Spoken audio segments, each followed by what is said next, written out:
Good evening সবাইকে। আমার আরেকটা শনিবার চলে এসেছে, আর শনিবার মানেই সন্ধ্যের চায়ের সাথে মিস্ট্রি বক্সের ভিডিও দেখা। আজ আমি আমার নিজের খুব কাছ থেকে দেখা একটা ঘটনা তোমাদের সাথে শেয়ার করব। ঘটনাটা খুব রিসেন্টলি গত এপ্রিল মাসের শুরুতেই ঘটেছে। আমার বাড়িতে একটি মেয়ে হেল্পারের কাজ করে। মেয়েটি আমার বাড়ির থেকে এই 10-15 মিনিটের ডিস্টেন্সে থাকে।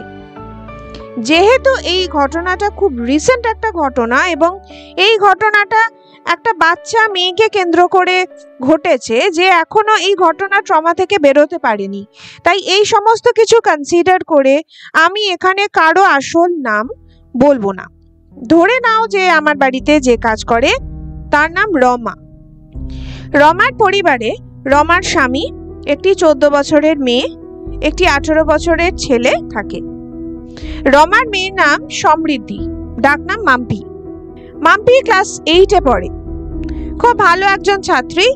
রমাদের পাড়ায় প্রতি বছরই পাড়ার ছেলে মেয়েরা মিলে বাসন্তী পুজো করে ছোট করে।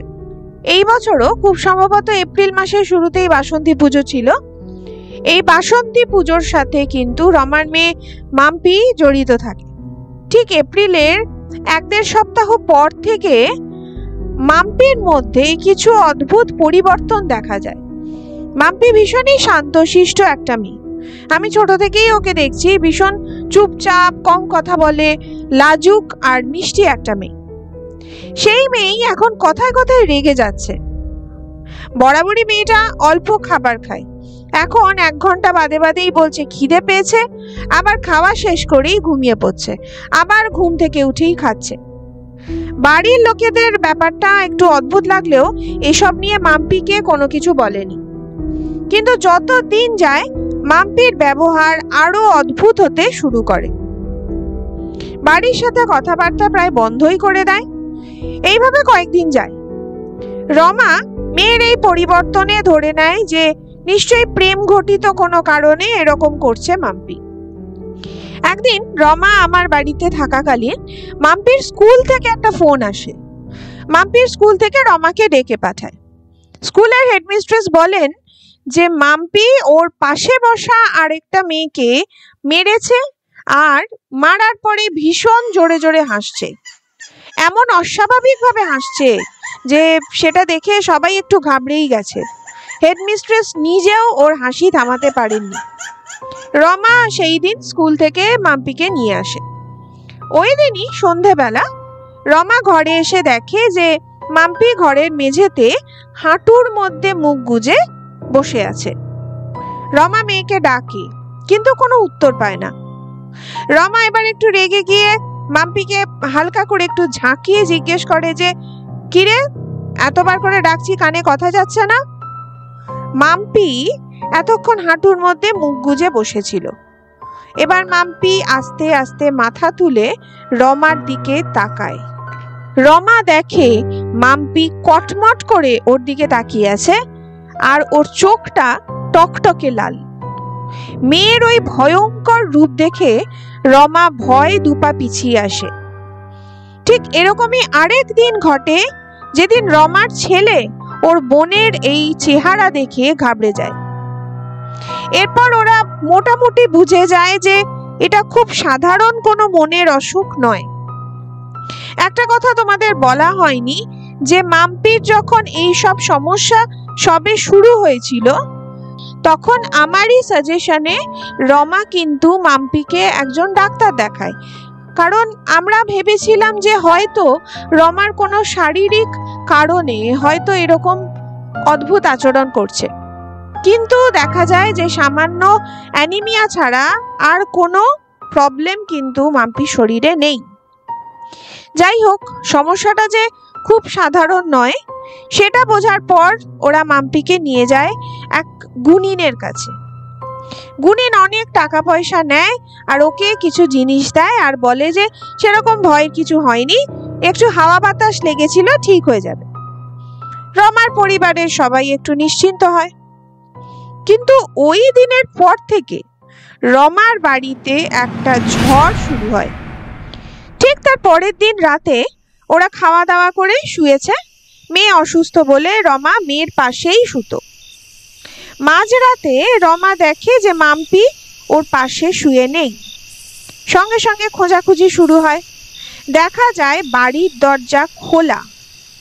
বাড়ি থেকে বেরিয়ে খুঁজতে খুঁজতে মাম্পিকে পাওয়া যায় ওদের বাড়ি থেকে 2টো বাড়ি পরে। ওই বাড়ির গেটের সামনে মাম্পি অজ্ঞান হয়ে পড়েছিল। ওখান থেকে মাম্পিকে উদ্ধার করে নিয়ে আসা হয়। মাম্পির গা জ্বরে পুড়ে যাচ্ছিল। পরের দিন মাম্পির জ্বর আরো বাড়ে, আর তার সাথে শুরু হয় ভীষণ গম্ভীর একটা কর্কশ গলায় কথা বলা আর অস্বাভাবিক পরিমাণে খাবার খাওয়া। রমা বুঝতে পারে যে গুনিনের টোটকাতে কোনো কিছু ঠিক হয়নি। বাড়িতে ঠাকুরের ছবি দেখলে বা ধূপধুনো দিলেই মাম্পি প্রচন্ড রেগে যেত। বলতো যে এসব আমার একদম পছন্দ না, ছুঁড়ে ফেলে দেবো এগুলো। যেই সমস্ত খাবারগুলো মাম্পি কোনোদিনও পছন্দ করতো না, সেই সমস্ত খাবারগুলো 2 হাত দিয়ে গোগ্রাসে খেতে শুরু করলো। যেমন মাম্পি কোনোদিনও ডিমের কুসুম খেত না। একটা ডিম সেদ্ধ কুসুমটা বাদ দিয়ে শুধু সাদা অংশটা খেত। কিন্তু ঘটনা চলাকালীন মাম্পি গোটা ডিম সেদ্ধ 5-6টা একেবারে খেয়ে নিত। একদিন সন্ধ্যাবেলা রমা শোয়ার ঘরে ঢুকে দেখে যে মাম্পি একটু চোখের আড়াল হতেই হাতে ব্লেড দিয়ে কেটে জিভ দিয়ে সেই রক্তটা চেটে চেটে খাচ্ছে। এমন ভাবে চেটে খাচ্ছে যেন ওর সব থেকে প্রিয় খাবার পেয়েছে এতদিন পর। এর মধ্যে বহুবার চেষ্টা হয়েছে ওকে অন্য কোনো ভালো তান্ত্রিক বা গুনিনের কাছে নিয়ে যাওয়ার, কিন্তু যতবারই ওরা যেতে চেয়েছে কোনো না কোনো একটা বাধা পড়েছে। একবার রমার ভীষণ জ্বর হলো, আরেকবার বেরোনোর ঠিক আগে রমার বর সিঁড়ি থেকে পড়ে পায়ে খুব চোট পেল। এরপর রমা আর ওর ছেলে ঠিক করে যে ওরা এসব নিয়ে মাম্পির সামনে আলোচনা করবে না, ওরা এমনি বেরোবার নাম করে মাম্পিকে নিয়ে যাবে তান্ত্রিকের কাছে। ওরা এটা আলোচনা করার সময় মাম্পি ঘুমোচ্ছিল, তাই ওর কিছু বোঝার কথাই নয়। কিছুক্ষণ পর রমা দেখে মাম্পি প্রচন্ড জোরে জোরে হাসছে আর বলছে,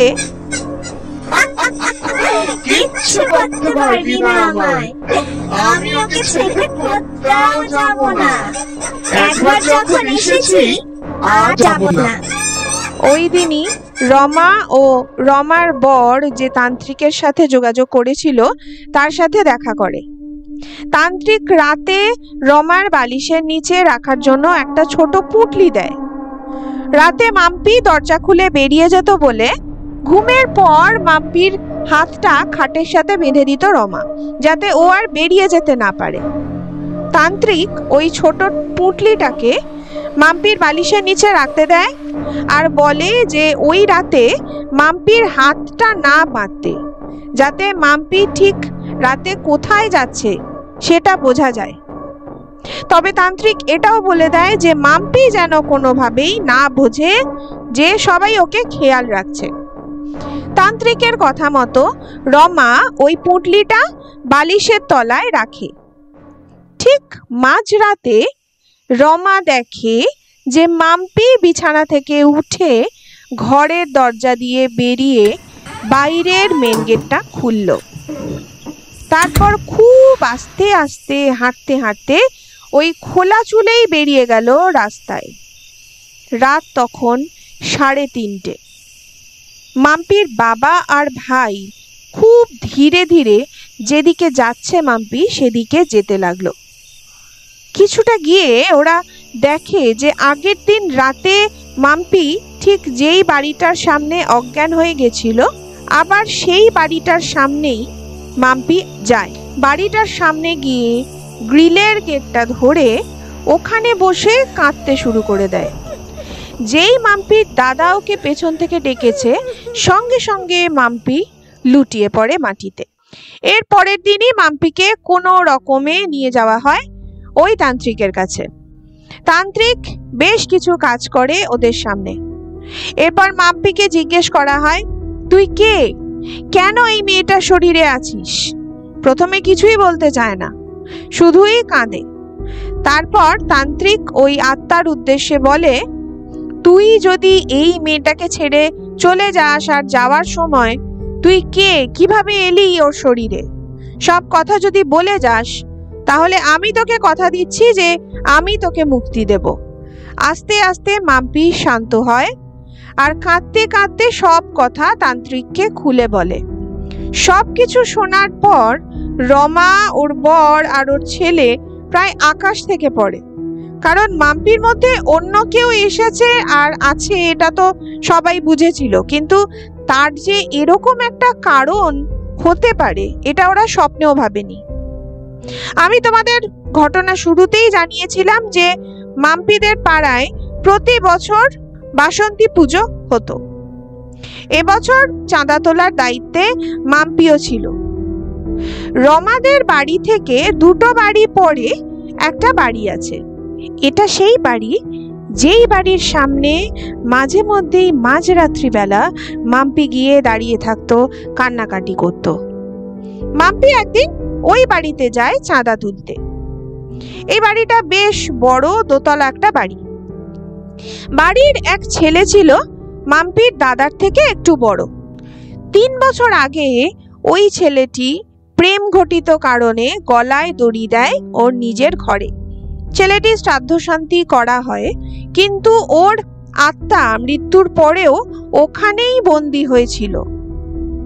মৃত ছেলের উৎপাতে বাড়ির সবার জীবন অতিষ্ঠ হয়ে ওঠে। তাই ওরা যায় এক তান্ত্রিকের কাছে। তান্ত্রিক বলে, ওই ছেলেকে বের করতে গেলে ও পরিবারের কারোর একটা প্রাণ নিয়ে বেরোবে।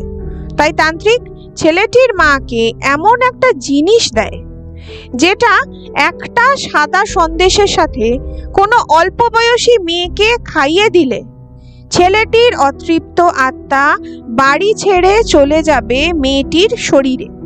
যেহেতু প্রেম ঘটিত ব্যাপারে কষ্ট পেয়ে ছেলেটি নিজেকে শেষ করেছে, তাই অল্প বয়সী সুন্দরী কোনো মেয়ের শরীর সহজেও ছাড়তে চাইবে না। এটাই ছিল প্ল্যান। মাম্পি যেই দিন চাঁদা তুলতে গেছিল সেদিন মাম্পিকে দেখেই ওই ভদ্রমহিলার মাথায় এই প্ল্যানটা আসে। ওই জিনিসটা যদি মাম্পিকে খাইয়ে দেওয়া যায় তাহলে ওদের সব সমস্যার সমাধান হয়ে যাবে। তাই মাম্পিকে খুব আদর করে বসিয়ে একটা সাদা সন্দেশের সাথে ওই জিনিসটা খাইয়ে দেওয়া হয়। সবকিছু জানার পর তান্ত্রিক ওই ছেলেটির আত্মাকে মুক্ত করে এবং মাম্পিকে সুস্থ করে তোলে। আজকের সম্পূর্ণ ঘটনার সাক্ষী আমি নিজে, তা না হলে হয়তো পুরোটা আমি বিশ্বাস করতে পারতাম না। আমাদের এই সাধারণ জীবনেও মাঝে মাঝে এমন কিছু ঘটে যা কোনো সিনেমাকেও হার মানায়। এমন একটা ঘটনার পর বেশি আর কিছু বলতে ইচ্ছা করছে না। শুভরাত্রি বন্ধু, আবার দেখা হবে পরের সপ্তাহে।